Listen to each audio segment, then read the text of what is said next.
The important thing in life and the important thing in media is knowing when to leave the stage.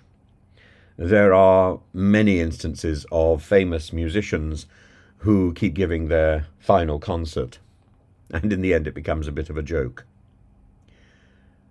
But when somebody is the centre of a major scandal, I think it's appropriate for them to quietly leave.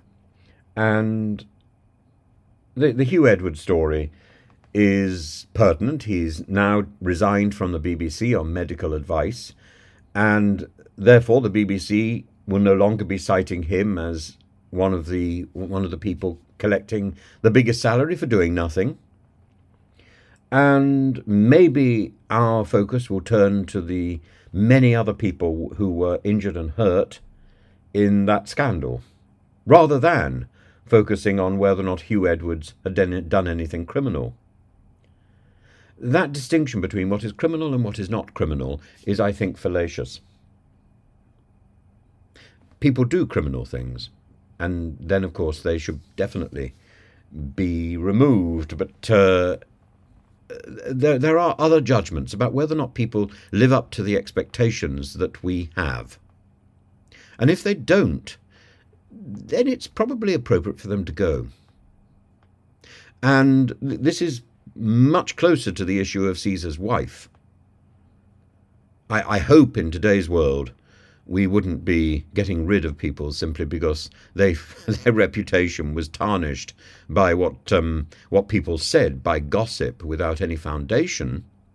I mean, after all, that's how Caesar's wife got divorced, because there was gossip, no foundation, and Caesar apparently was fully aware that there was no foundation to the rumours, but that because his wife fell below the expectations of society, he divorced her. But I think when there are credible failings, even if they're not criminal, there are jobs that require a different measure of propriety, a different standard. It's not about whether somebody is a criminal or is not a criminal. It's about whether or not we would want them in our home. Would we open the door to this honourable member or that honourable member after such a scandal, whether it was criminal or not? Would we want them in our front room? Do we want this newscaster, that newscaster, after such a scandal, whether it was criminal or not? Do we want them in our room? Do we want them in our lives? Because that's the question. That's the much bigger question.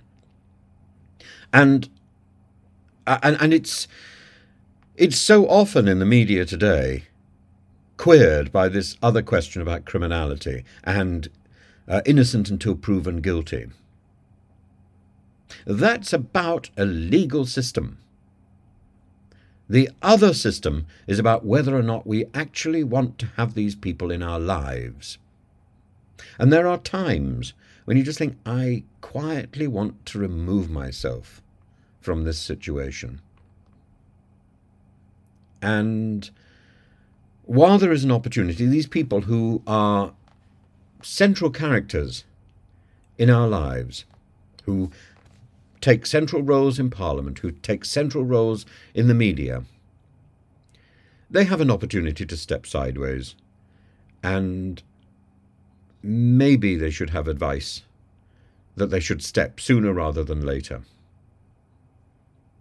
And there are other opportunities for people who have had a high-profile career. John Profumo, for example, was able to step sideways into a life dedicated to charity. Maybe it was a life of rehabilitation. But, you know, when you look back at John Profumo, the scandal that enveloped him, the scandal that brought him down, he did the right thing. He did the right thing in resigning. And his dedication to charity was an extraordinary statement of, call it repentance, call it rehabilitation. It's up there really with Henry II presenting himself at Canterbury to be chastised after the death of Becket. You remember the film, of course. And sometimes stepping aside is the right thing to do, sooner rather than later. I'm afraid Huw Edwards' name will always be associated with scandal. And that's such a shame, because Huw Edwards was poised to be the name always associated with announcing the death of Her late Majesty the Queen. How quickly can things turn? So I am sorry about this story. I'm more sorry, I think, about the chaos and the damage that was done to others.